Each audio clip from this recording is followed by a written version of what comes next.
अस्सलाम वालेकुम स्टूडेंट्स। आज हम लोगों ने जो टॉपिक डिस्कस करना है वो है पैंक्रियास। हम लोगों ने लास्ट टॉपिक में एड्रिनल ग्लैंड और गोनैड्स को डिस्कस किया था और पैंक्रियास को हमने स्किप किया था कि ये थोड़ा सा लेंथी टॉपिक है। आज हम लोग डिस्कस करेंगे पैंक्रियास क्या है, इसके क्या फंक्शन है, मेनली इसके फंक्शंस को ही डिस्कस करेंगे। पैंक्रियास के टू मेन फंक्शंस हैं। Pancreas has two functions, one act as endocrine gland and one as exocrine. Endocrine gland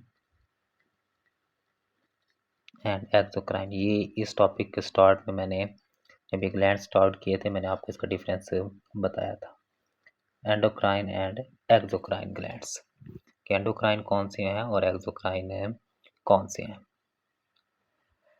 अब हमने दोनों को डिस्कस करना है। सबसे पहले हम लोग डिस्कस कर लेते हैं एज अ एक्सोक्राइन ग्लैंड, मतलब वो ग्लैंड जिसमें डक्ट यूज़ होती है, मतलब कोई ट्यूब इसकी सिक्रीशन को ट्रांसफ़र करने के लिए यूज़ होती है, उसे आप लोग क्या कहते हैं, एक्सोक्राइन ग्लैंड कहते हैं। और एक्सोक्राइन ग्लैंड में ये किसका पार्ट है, part of digestive system.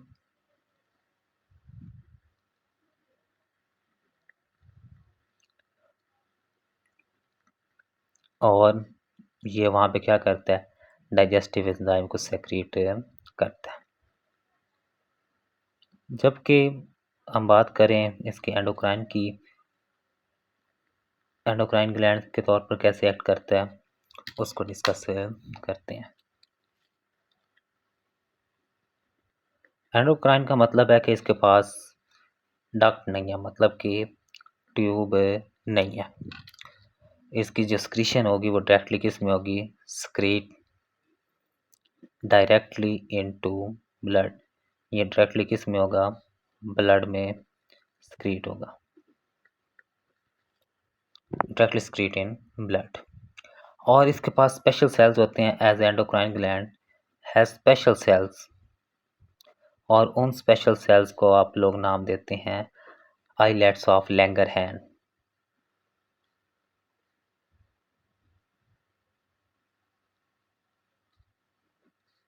Islets of Langerhans क्या है, ये एक साइंटिस्ट के नेम पे सेल्स को नाम दिया गया, और वो साइंटिस्ट कौन था जिसने इनको डिस्कवर किया था, एक जर्मन स्टूडेंट था,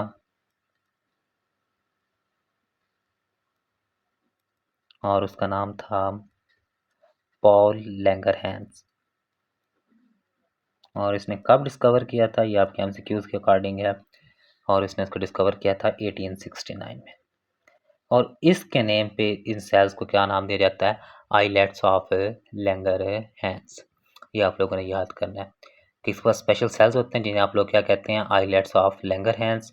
और वो लैंगरहैंस क्यों नाम दिया जाता है, because these cells are discovered by German student Paul Langerhans in 1869। अब ये दो तरह के एक्सक्रीशन की बात करें तो ये स्क्रीट two types of enzyme, स्क्रीट to hormones. Digestive enzyme exocrine gland release करते हैं, जबकि एंडोक्राइन क्या करते हैं, हार्मोन सिक्रीट करते हैं, जिसमें हमारे पास क्या है, एक हमारे पास इंसुलिन है और एक हमारे पास है ग्लूकागोन।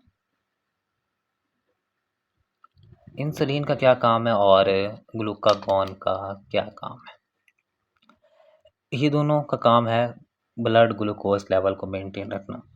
अब मेंटेनेंस कैसे होती है, जो इंसुलिन है ये लो करता है, लोअर्स ब्लड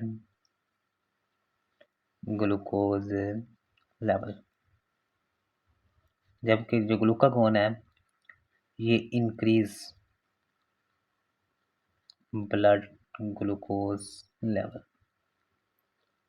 मतलब कि जब शुगर लेवल आपका ब्लड के अंदर लो हो जाता है उस वक्त बॉडी क्या करती है, ये जो आइलेट्स ऑफ लैंगरहैंस है, पैंक्रियास के सेल्स, वो क्या सिक्रीट करते हैं ग्लूकागोन, और ब्लड के अंदर ब्लड ग्लूकोज लेवल को बढ़ा देते हैं। जबकि इंसुलिन तब वर्क करती है जब वो ज़्यादा लेवल हो जाए, उसे कम करना हो, और तो उस वक़्त क्या होता है, इंसुलिन सिक्रीट होती है। वो ग्लूकोज़ को स्टोर कर लेती है ताकि एनर्जी के तौर पर उसे यूज़ किया जा सके। अब इसमें एक हमने बीमारी के रिलेटेड डिस्कस करना है, डायबिटीज़ मेलाइटस। ये जो आपके पास शुगर है, उसको हमने डिस्कस करना है।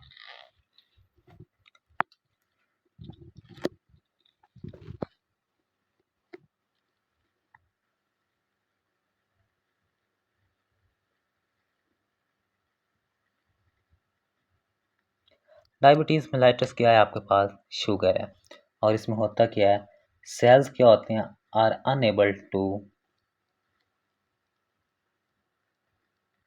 Obtain glucose.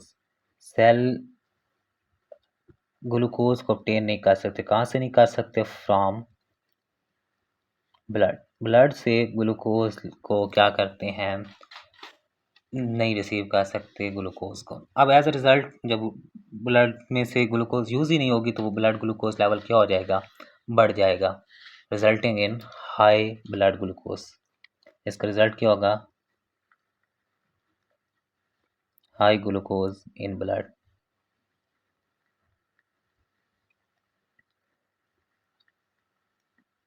और अब इस कंडीशन में जब ग्लूकोज लेवल बढ़ गया, हमारे पास दो तरह का डायबिटीज़ मेलाइटस होता है, टाइप 1 और टाइप 2। अब जो टाइप 1 डायबिटीज़ मेलाइटस है उसमें क्या होता है, और टाइप 2 में क्या होता है, दोनों डायबिटीज़ मेलाइटस की क्या है, टाइप है। टाइप 1 जो डायबिटीज़ मेलाइटस है, अब इसमें क्या होता है कि जो पैंक्रियाज है उस इंसुलिन सक्रीट ही नहीं करता, डू नॉट सक्रीट इंसुलिन, और as a result blood glucose level high हो जाता है। अब इसके अगर ट्रीटमेंट की बात करें कि इसका ट्रीटमेंट क्या होगा, तो उसके लिए जो पेशेंट है उसको डेली क्या करवाना पड़ेगा, इंजेक्शन लगवाना पड़ेगा, डेली इंजेक्शन ऑफ इंसुलिन, ये उसका ट्रीटमेंट होगा।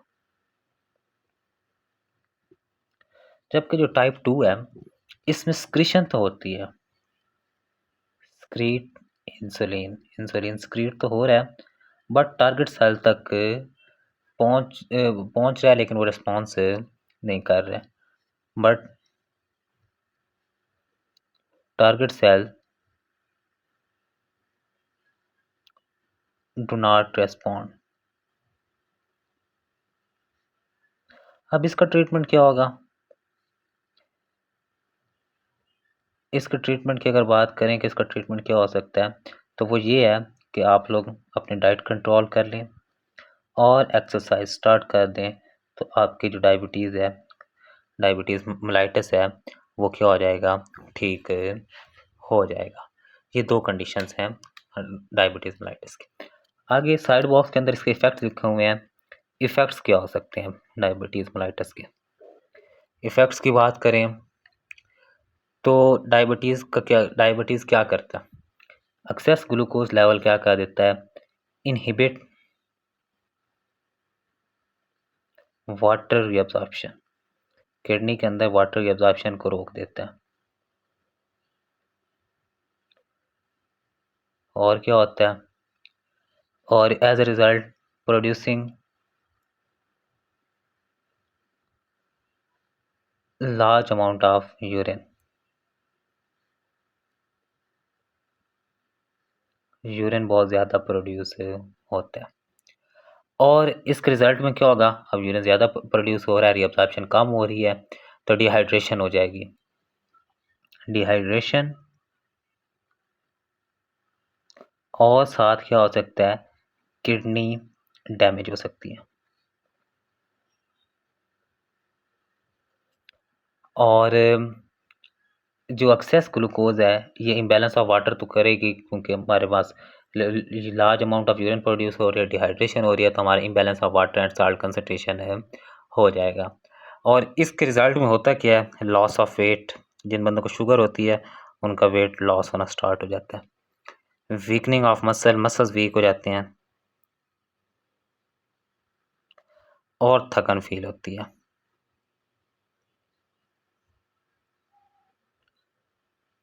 तो शुगर के अभी तक हमने दो चीज़ें पढ़ ली, डायबिटीज़ मेलाइटस है क्या, दो टाइप से हैं, उसके इफेक्ट्स क्या हैं। फिर इसका टेस्ट कौन सा है, इसको चेक कैसे कर सकते हैं कि हमें डायबिटीज़ मेलाइटस है या नहीं है।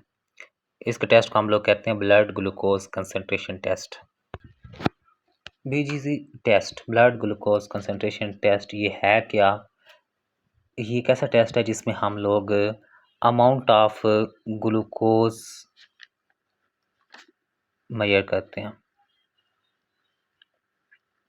मेजर, अब ये दो तरीक़ों से मेजर हो सकती है, और इसे हम ग्लूकोज मेजर कर रहे हैं, इसके अलावा हम ये कह सकते हैं कि हम डायबिटीज़ मेलाइटस को चेक करने के लिए भी, डायग्नोज करने के लिए भी कर सकते हैं। दो तरह से ये टेस्ट होता है, 8 to 10 आवर्स फास्ट, मतलब कि 8 से 10 घंटे खाए बगैर, मतलब अगर आपने रात को खाना खाया तो सुबह निहार मुँह कुछ भी खाए बगैर आपका ये टेस्ट होता है।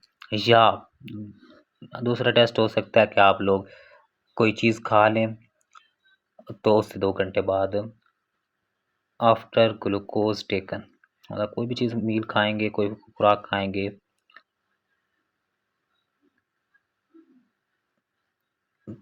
तो उसके बाद आप ये टेस्ट करवा सकते हैं 2 आवर्स आफ्टर ग्लूकोज टेकन।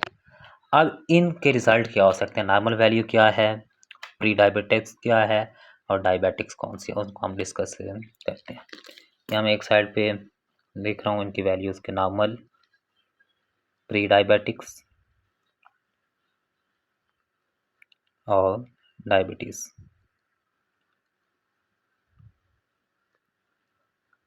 अगर आप लोग 8 to 10 आवर्स मतलब निहार मुँह करवा रहे हैं तो उसमें 70 to 99 mg पर 100 ml अगर है तो वो नॉर्मल है, और अगर आप लोग खाने के बाद करवा रहे हैं तो उसकी वैल्यू क्या होगी, लेस देन 140 mg पर 100 ml, तो ये नॉर्मल वैल्यू है। और अगर आप निहार मुँह करवा रहे हैं और वो 100 to 125 mg पर 100 ml आ रहा है तो वो आपकी प्री डायबिटिक्स है। और अगर आप खाने के बाद करवा रहे हैं तो वो 140 to 200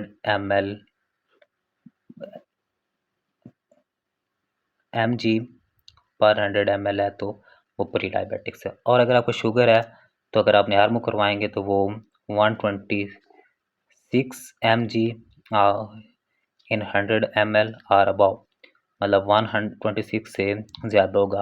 और अगर आप खाने के बाद करवा रहे हैं तो वो 200 mg पर 100 ml होगा। तो ये आपने वैल्यूज़ को याद रखना है कि कौन से टेस्ट की क्या वैल्यू है। और इस टॉपिक के अंदर आपने लीवर, पैंक्रियाज के, एक्सोक्राइन, एंडोक्राइन ग्लैंड के कौन से हार्मोन्स हैं, डायबिटीज़ मेलाइटिस क्या है, उसके इफेक्ट कौन से हैं, और टेस्ट कौन से हैं, और टेस्ट की नंबर वैल्यूज़ कौन सी हैं, कौन से वैल्यू पे नॉर्मल है, प्री डायबिटिक्स है या डायबिटीज़ है, ये आपने याद करना है, MCQs के रिलेटेड भी और शॉर्ट क्वेश्चन के रिलेटेड।